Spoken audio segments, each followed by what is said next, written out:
ETF index mutual funds నేర్చుకుని stock మార్కెట్లో రాణించాలనుకుంటున్నారా? వెంటనే ఈ నెంబర్కి కాల్ చేయండి.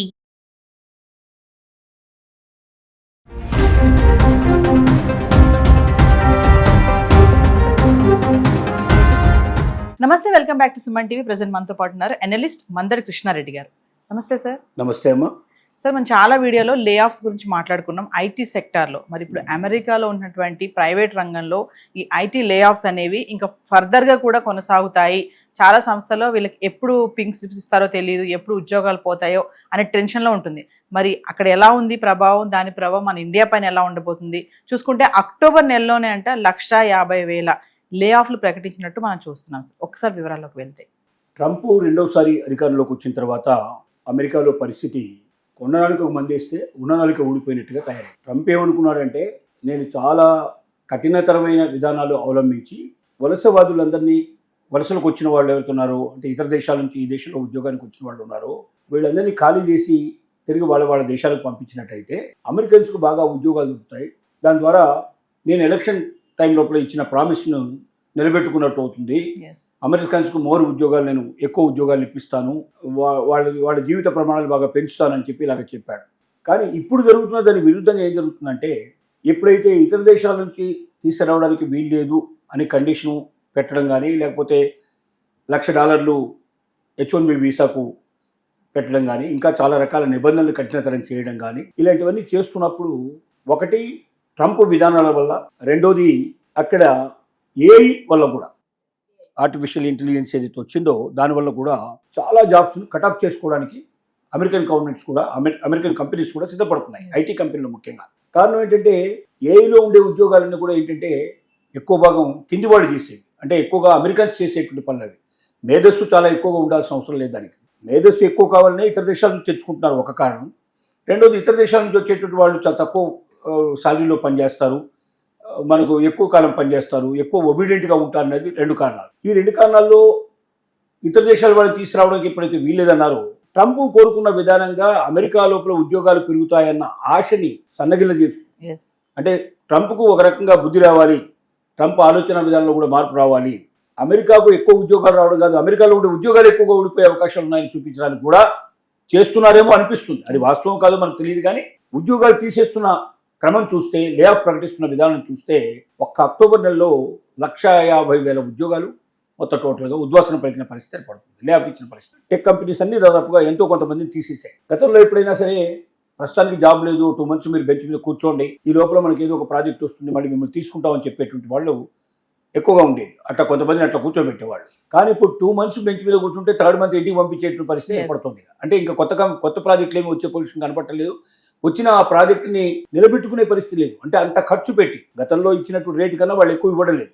ఆ ప్రాజెక్టు పే చేసేటువంటి అమౌంట్కిను అయ్యేటువంటి ఖర్చు రెండు చూస్తే, అమెరికన్ ఎంప్లాయీస్ని పెట్టుకుని ఆ ప్రాజెక్టు పూర్తి చేయాలంటే ఆ డబ్బు సారి కదా, ఇంకా చాలా డబ్బు దానికి వాళ్ళు ఇచ్చినా కూడా చేయలేని పరిస్థితి ఏర్పడుతుంది. పోనీ ప్రాజెక్ట్ కాస్ట్ పెంచమంటే మీ దేశం కాకపోతే ఇంకో దేశం నుంచి తెచ్చుకుంటాం అనే పరిస్థితి ఏర్పడుతుంది. అంటే ఎక్కడ తక్కువ అయితే అక్కడ గ్లోబల్గా ఇవాళ రేపు అక్కడే చేయాలని లేదు, గ్లోబల్గా ఏ కంట్రీస్కైనా ఇచ్చే అవకాశం అవుట్సోర్సింగ్ విధానాలు కూడా ఉన్నాయి. కాబట్టి చాలా కంపెనీస్ ఏం చేస్తున్నాయంటే రేట్లు చాలా తగ్గించేసాయి. ఎందుకు తగ్గించేసాయంటే, అమెరికన్ కంపెనీస్ కూడా ఇతర దేశాల నుంచి తక్కువ రేటుకి ఎంప్లాయీస్ని తీసుకురావడం, ఖర్చు బాగా తగ్గించుకోవడం, తద్వారా ఏమైందంటే మొత్తం అన్ని కంపెనీస్కి కావాల్సిన సేవలన్నిటి కూడా తక్కువ కాస్ట్లో చేయడం అనేది అలవాటుగా చేసింది. ఇప్పుడు ఒకేసారి ట్రంప్ వచ్చేసి ఇలా కాదు, మేము ఇతర దేశాల నుంచి వచ్చేవాళ్ళని వలస వచ్చేవాళ్ళని పూర్తిగా ఆపేస్తాం, వాళ్ళకి H-1B వీసాగా ఉంటే $1,00,000 పే చేయాలి, ఇలాంటివన్నీ రకరకాల కండిషన్స్ పెట్టేసరికల్లా బయట నుంచి వచ్చేటువంటి ఎంప్లాయీస్ తగ్గిపోతారన్న విషయం అర్థమైపోయింది. బయట వాడు తగ్గిపోయినప్పుడు ఏం చేయాలి, అమెరికన్స్ అంతకన్నా ఎక్కువ పుంజుకోవాలి. అమెరికాని తీసుకోవాలంటే కాస్ట్ ఎక్కువ పడిపోతుంది.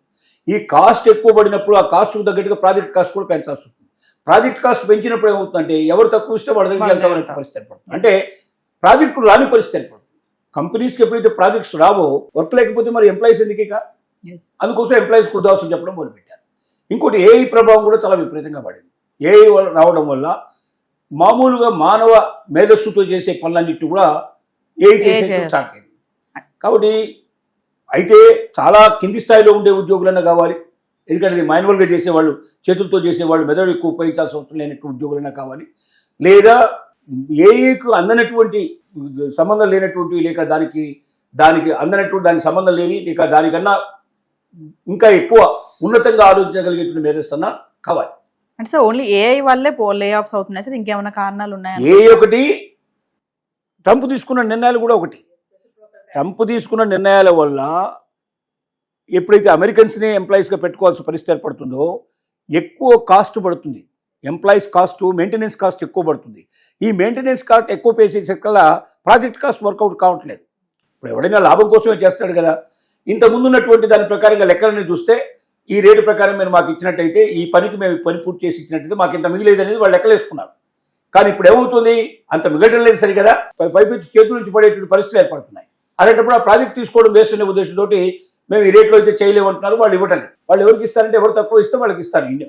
అమెరికన్ కంపెనీస్ కాకపోతే బయట వాళ్ళకైనా ఇచ్చేసుకుంటారు. ఇవాళ గ్లోబలైజేషన్ అయిపోయింది. కంప్యూటర్ సిస్టమ్ లోపల ఏదైనా టెక్కి సంబంధించిన వర్క్ ఏదైతే ఉందో అది అమెరికాలో ఉన్నవాడు అయితే అమెరికాలో, ఇండియాలో ఉన్నవాడికి ఇండియాలో కంపెనీకి చేయాల్సిన అవసరం లేదు. ప్రపంచంలో ఏ మూల ఉండేవైనా ఏ మూలకైనా చేసుకోవచ్చు. అంతా ఆన్లైన్. వాడికి కావాల్సినటువంటి క్వశ్చన్స్ వాళ్ళు అడుగుతుంటారు, ఆన్సర్ ఇస్తారు, లేకపోతే వీడియో కాల్ పెట్టుకుంటారు, మాట్లాడుకుంటారు.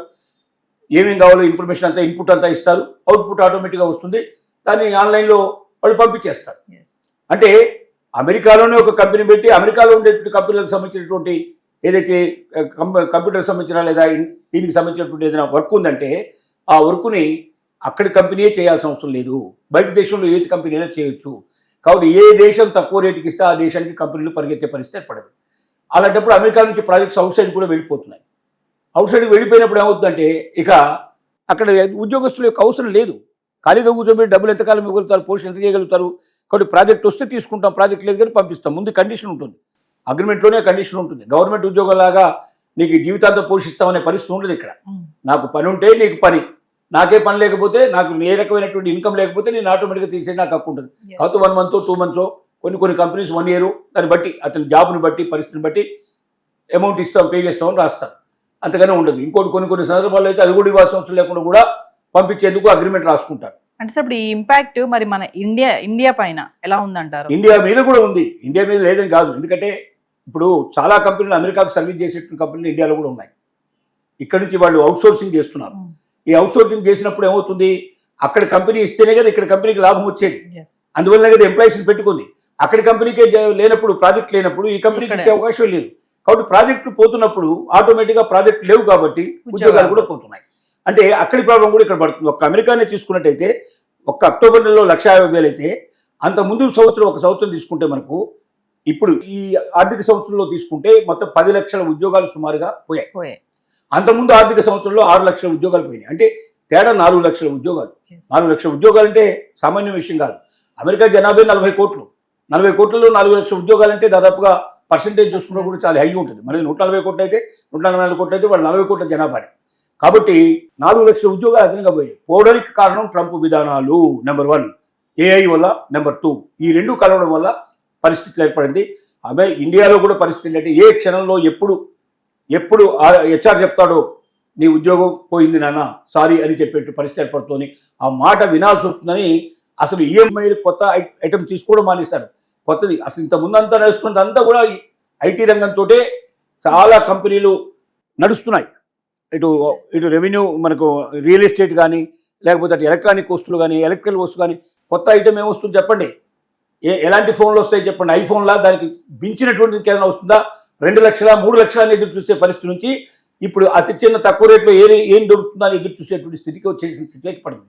అంటే ఒక్క ఐటీ ఉద్యోగులు వాళ్ళ జీవితంలోనే మార్పు కాకుండా మొత్తం ప్రపంచంలోనే వ్యాపారాల మీదనే దీన్ని దెబ్బపడే అవకాశం ఏర్పడుతుంది. ఆ వ్యాపారం మీద నమ్ముకున్నట్టు కొన్ని వందల వేల లక్షల మంది ఉద్యోగస్తులు కూడా దెబ్బతినే పరిస్థితి ఏర్పడుతుంది. ఇలా ఒకదానికొకటి ఇవాళ ఆధారపడే పరిస్థితులు ఏర్పడ్డాయి. Thank you sir.